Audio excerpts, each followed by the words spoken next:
존재의 그 한계를 뛰어넘어서 조금씩 미미한 변화의 누적의 결과가 지능의 모습이다. 레코드라고 하는 기록을 통해서 기억을 전달하고 공유할 수 있는 그 점에서 압도적으로 인간의 지능은 우월합니다.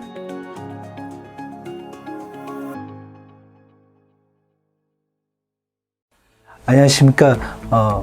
AI 인공지능 전문 기업 인피닉스 대표 이인호입니다. 저희는 인공지능 연구개발 해왔고 그 과정에서 제가 정리한 내용을 말씀드리겠습니다. 첫 번째 가장 중요한 질문이 이거였습니다. 제일 많이 질문도 받았고 가장 대답하기 어려웠던 질문이 인공지능이 도대체 뭐냐에 대한 정의입니다. 이게 뭘까? 그걸 고민하는 과정에서 없다면 어떻게 됐을까 생각해 보면 그게 왜 필요한지를 짐작할 수 있게 됩니다. 무기물질들은 지능이 없습니다. 생명체만 지능을 가지고 있습니다.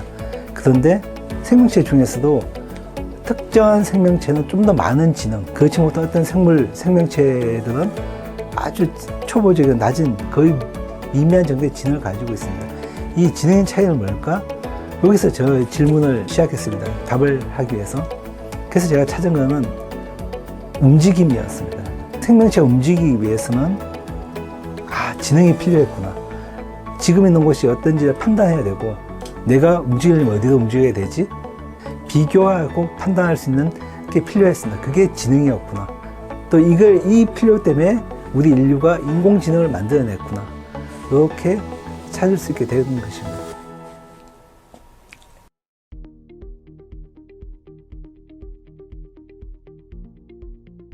복권 우리는 삽니다. 합리적으로 접근한다면 복권의 당첨 확률을 높일 수 있는 유일한 방법은 복권을 한 장 더 사는 것입니다. 그런데 사람이 쓸 수 있는 돈은 제한되어 있습니다.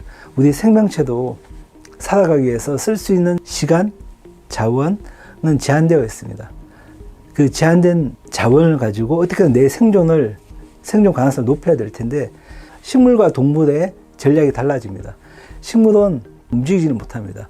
특정 곳에 자리 잡고 뿌리 내어서 살게 됩니다. 각각의 하나의 원점에서 시작해서 이렇게 방사형을 펼쳐갑니다. 뿌리도 이렇게 펼쳐가고 이파리도 이렇게 펼쳐갑니다. 펼쳐가는 이유는 그게 확률입니다. 변하는 환경에서 내가 유한한 이 자원을 최대한 쪽에서 방사형을 펼쳐서 거기서 가능성을 잡는 거예요. 내게 유리한 방향. 동물의 전략은 식물과 다른 전략, 지능을 중요한 전략적 수단을 씁니다. 지능을 활용해서 지금 이곳을 판단하고 변화하는 생존 조건, 생존 환경을 감지하고 비교하고 분석해서 자기의 생존 가능성을 높일 수 있는 곳으로 이동합니다. 움직임마다 상황을 판단하고 분석해야 되기 때문에 보다 훨씬 더 많은 지능을 요구하게 된 거고 식물도 지능이 있다고 얘기합니다만은 동물과 비교도 안 될 정도 작은 정도의 지능만 가지고도 충분히 자기의 생존 가능성을 확보할 수 있습니다. 고도의 지능 대신 방사형을 펼치는 생존 전략을 쓰기 때문에 식물은 동물에 비해서 작은 지능으로 족하고 동물은 식물보다 훨씬 많은 지능, 훨씬 더 어려운 지능, 고도화된 지능을 필요로 하게 된 것입니다. 생명체는 왜 지능을 갖게 되었을까? 이 질문의 시작은 코로나19로 한번 생각해 보시면 되겠습니다. 코로나19 때문에 바이러스에 대해서 정말 많이 관심을 갖고 이해하게 됐고 알게 되었습니다. 바이러스가 지능을 가지고 있을까? 코로나19는 지능이 있을까? 이 질문을 한번 해볼 수 있겠습니다. 답은 바이러스는 지능이 없습니다. 바이러스는 생명체가 일단 아닙니다. 바이러스가 생명체가 아닌 두 가지 이유. 스스로의 힘으로 대사 활동을 하지 못합니다. 에너지를 만들어내지 못합니다. 그게 첫 번째 기준에서 탈락하는 것이고요. 두 번째 더 본질적인 기준은 번식입니다. 바이러스는 스스로의 힘으로 후손을 만들어내지 못합니다. 바이러스는 반드시 특정 생명체에 들어가서 생명체가 가지고 있는 대사 능력 그리고 번식 능력을 빌려서 자기의 번식을 할 수 있습니다. 바이러스는 움직이지 못합니다. 바이러스는 지능이 없습니다. 또 하나의 근본적인 질문을 또 하나 해보면 생명체는 왜 지금의 생명체일까? 우리 생명체가 이렇게 존재하는지 우리 지구상에 있는 생명체가 너무 많이 다양한 생명체가 있습니다. 있게 된 이유는 각각의 생명체마다 어떤 의지를 갖고 다양하게 된 것이 아니라 오랜 시간 동안에 조금씩 미미한 누적된 현상의 결과입니다. 지능을 두 가지로 구분할 수 있겠습니다. 첫 번째는 매 순간마다 지금이 어떠한 상황인지 판단하기 위해서 계산하는 지능이 있고, 또 하나의 지능은 매 순간마다 계산하지 않고 연산하지 않고 과거에 좋은 결과를 낳았던 그 기억을, 저장된 어떤 기억을 불러와서 그 기억을 활용하는 지능으로 구분할 수 있겠습니다. 어느 쪽이 더 효율적이고 효과적인 지능 사용법일까요? 기억입니다. 살아남은 생명체는 과거의 좋은 기억을 많이 쌓아두고 잘 활용했던 생명체가 그 지능을 유리하게 활용할 수 있게 되었다고 볼 수 있겠습니다. 그렇다면 기억은 그러면 어떻게 만들어질까? 기억이 만들어지기 위해서는 두 가지를 요합니다. 첫 번째는 시간과 공간을 요하고, 그리고 자원을 요구합니다. 예를 들어서 우리가 젊은 세대들한테 최대한 많이 보고 겪어라, 그게 다 평생의 인생의 자산이 된다고 얘기하지 않습니까? 그런데 그러기 위해서는 시간, 또 준비하는 노력, 비용이 듭니다. 상당한 비용이 듭니다. 기억은 한계 속에서 자원을 요합니다. 예를 들어서 초파리 한 마리가 가질 수 있는 지능과 개가 가질 수 있는 지능, 사람이 가질 수 있는 지능은 확연히 차이 납니다. 초파리가 살 수 있는 시간은 며칠에 불과합니다. 며칠 동안에 겪을 수 있는 경험은 극히 제한적이고요. 그래서 초파리가 쌓을 수 있는 기억은 되게 작습니다. 개는 보통 10년, 15년, 20년 정도 산다고 합니다. 초파리에 비해서 훨씬 더 오랜 기간 동안 경험할 수 있습니다. 기억을 쌓을 수 있습니다. 사람은, 또 개에 비해서 사람은 훨씬 더 오랫동안 많은 경험을, 다양한 경험을 통해서 많은 기억을 쌓을 수 있습니다. 그래서 이 점에서도 개에 비해서 사람의 지능이 월등히 우수하다고 할 수 있는 겁니다. 좋은 지능을, 좋은 기억을 많이 갖게 된 부모가 있다고 가정하면, 이 부모가 좋은 기억들, 많은 풍부하고 다양한 기억들, 어떠한 상황 속에서도 잘 대응할 수 있는, 축적되어 있는 이 기억을 기존의 생명체가 전달할 수 있는 유전 정보 통해서는 불가능합니다. 유전자는 기억을 전달하지도 못합니다. 사람은 아이와 딸에게 자기의 기억을 전달할 수 있습니다.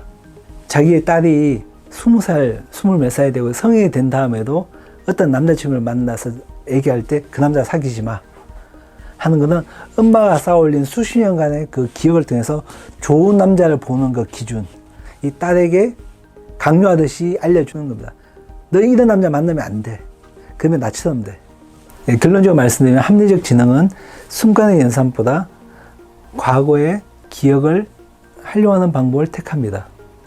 또 그 기억을 담을 수 있는 충분한 저장 공간을 갖게 되면서 기억이 고도화되고 발전이 된 것입니다.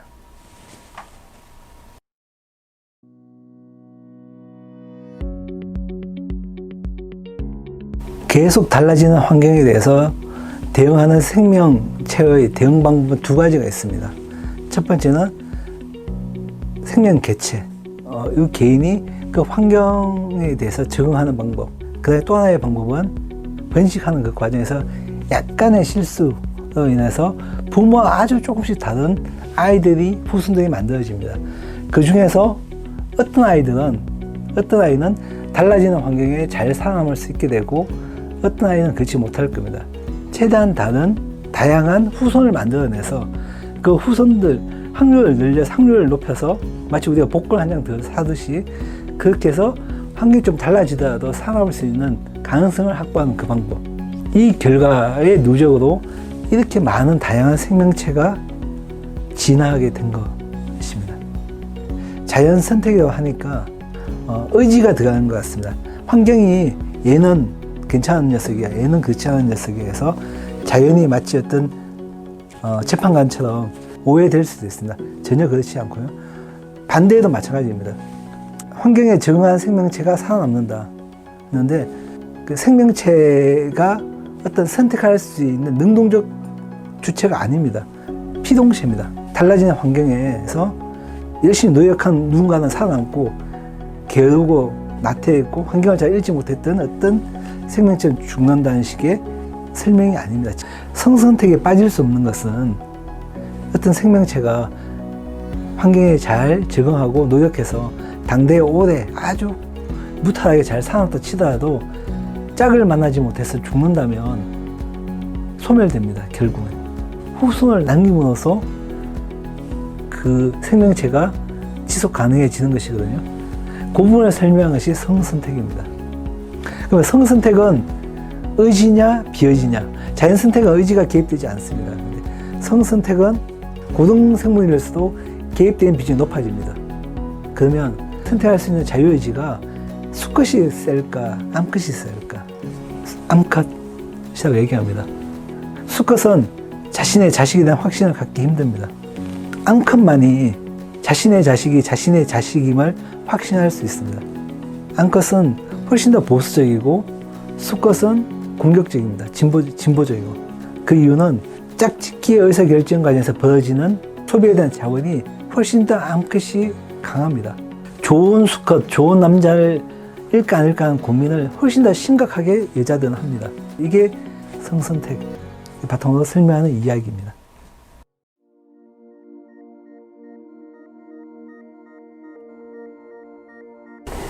인간의 지능은 특별합니다. 기억을 담을 수 있는 충분한 공간을 가지게 되면서 지능이 고도화되기 시작했습니다. 그 인간의 지능의 발달 과정에서 있었던 몇 가지 일을 생각해 보면 재미있는 점이 있습니다. 인간의 지능이 결정적으로 발전한 시점은 직립보행입니다. 직립보행이 왜 인간의 지능 발달의 결정적인 순간이었느냐? 직립보행과 우리 두뇌 활동 상관관계를 생각해 보면 됩니다. 얼른 한번 생각해 보시면 어떤 관계가 있을까요? 사람이 네 발로 걷는다고 했을 때하고 두 발로 걸을 때 사람의 두뇌에 미치는 영향이 어떻게 달라질까요?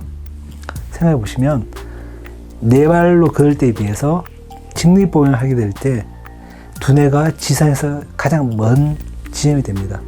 두뇌가 물리적으로 안전하게 보관됩니다. 이 두뇌는 외부의 자극에서 자유롭게 만들기 위해서 그 액체 속에 떠있는 구조입니다. 인간의 뼈 중에서 가장 단단한 두개골로 포장시켰고요. 판단하는 능력은 왜 두뇌에서만 할까? 한 곳에 모여 있을 때는 기억을 공유할 수 있습니다. 되는 이 구조된 것이 더 효과적이고 효율적인데 반대로 굉장히 리스크한 점이 생겼습니다. 두뇌가 문제가 생기면 인체가 다 죽어버리는 이 문제를 풀기 위해서 지나했던 방향이 가능한 안전하게 완충을 두고 외부 충격이나 자극으로부터 자유롭게 보존할 수 있도록 이렇게 둔 것입니다. 우리 인류가 뇌에 대해서 제대로 이해하기 시작했던 계기가 1차 대전 때였습니다. 이전까지의 무기는 주로 심장을 겨냥했습니다. 명중 확률이 높은 몸을 주로 겨냥해서 했던 것이었죠. 그런데 1차 대전 이후에 총이 전투에 본격적으로 사용된다면 사람은 몸은 기본적으로 진지나 어떤 은폐물에 의해서 숨는 구조입니다. 근데 완전히 숨어만 있으면 전투가 안 되니까 머리와 손을 내밀어서 적이 어디 있는지 보고 하는 것이죠. 그러다 보니 적도 반대로 적을 죽이기 위해서 바로 머리가 되었습니다. 그러다 보니 1차 대전 때 많은 부상병들 중에 머리를 다친 부상이 많이 발생했고 그 머리를 다친 부상병들에 대해서 보다 보니 특정 머리 부위를 다친 환자들마다 병사들마다 같은 장애가 발생했던 겁니다. 그러다 보니 두뇌의 특정 부위와 어떤 기능이 연결되어 있구나 하는 해부학적 지식을 간접적으로 알게 됐던 것입니다. 그때부터 우리 인류가 뇌에 대해서 본격적으로 알게 된 계기가 되었습니다.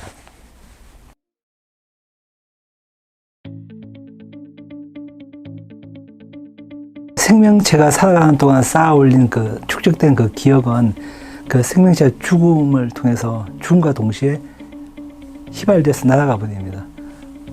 그런데 인간은 거의 인간만이 모든 생명체 중에서 인간만이 휘발되는 기억을 잡아서 남길 수가 있습니다. 또 살아있는 당대에 동료에게, 친구에게, 또 다른 어떤 누군가에게 전달할 수 있습니다. 기억을 복사해 줄 수도 있고 내가 죽은 다음에도 그 기억이 남아서 그 다음 세대가 내가 남긴 그 기억을 활용할 수 있게 만들어줍니다. 그 점에서 인간의 지능이 정말 특별하다고 할 수 있습니다. 인간은 커뮤니케이션 수단, 문자, 그림, 말과 같은 커뮤니케이션 수단과 함께 기록을 남김을 통해서 당대에도 그리고 후대에도 기억을 공유하고 전달하고 공유할 수 있는 방법을 가진 거의 유일한 생명체입니다. 레코드라고 하는 기록을 통해서 과거의 기억들도 남겨서 후대에게 전달할 수 있는 방법을 인류는 만들어냈고 찾아냈습니다. 그걸 잘 활용하고 있고요. 당대에 살고 있는 모든 사람을 넘어서서 과거의 전 인류가 쌓아 올린 그 기억의 총합에 접근해서 그 기억을 활용할 수 있는 그 점에서 압도적으로 인간의 지능은 우월합니다. 인간의 두뇌는 여러 가지 면에서 특별합니다. 감정이 다른 어떠한 포유 동물에 비해서도 풍부하게 들어가 있습니다. 여기서 또 하나의 질문이 나올 수 있습니다. 우리가 보통 감정이라고 얘기할 때는 감정은 지능과 달리 비합리적인 걸 의미를 담고 있습니다. 너는 너무 감정적이야 할 때는 비논리적이나 또는 비합리적이거나 등등 얘기할 때 우리가 너는 너무 감정적이야 라고 얘기합니다. 그러면 이 비합리적인 감정은 왜 생겨났을까? 지구상의 어떤 생명체보다 풍부한 감정을 인간이 우수한 생명체가 되었을까? 의문을 가질 수 있습니다. 생물학자들이 밝혀낸 바에 의하면 파충류의 뇌와 포유의 뇌, 그 인간의 뇌를 구분할 수 있다고 합니다. 파충류의 뇌는 지극히 생존에 필요한 기능만을 수용합니다. 포유가 될 때부터 감정이 생겨납니다. 주로 그 감정은 자식을 기르는 것과 관련되어 있는 감정이라고 이야기를 합니다. 그런데 인간은 그 감정이 훨씬 더 풍부해지면서 보다 더 고등한 어떤 뇌를 가지게 되었다고 합니다. 달라지는 상황에서 유리하지 못하게 작용할, 불리하게 작용할 가능성이 큽니다. 비합리적이니까요. 여기에 대한 답은 감정이 풍부하게 가졌을 때만이 지능이라고 하는, 그러니까 기억을 공유할 가능성이 훨씬 더 높아진다는 겁니다. 한 명의 각각의 기억은 기억을 만들어내기 위해서는 시간과 공간의 제약과 많은 자원을 필요로 하는데, 그렇게 만들어진 그 기억을 내가 복사를 받는다면, 카피를 받는다면 그런 많은 시간, 비용, 소비 없이 나는 아주 손쉽게 기억을 내 저장 창고에 둘 수 있습니다. 제가 가지고 있는 존재의 그 한계를 뛰어넘어서 나와 똑같은 동종의 생명 개체가 각자 취득한 그 기억의 전체를 내가 취득할 수 있게 됩니다. 그렇게 작동하는 기제가 감정입니다. 다양하게 쌓여있는 기억의 창고에서 기억들을 호출해서 쓰는 그 능력이 보다 많이 가지게 된 생명체에서 고등 생명체가 되었고, 우리 인간이 극단적으로 가장 우수한 지능을 가진 생명체가 된 것입니다.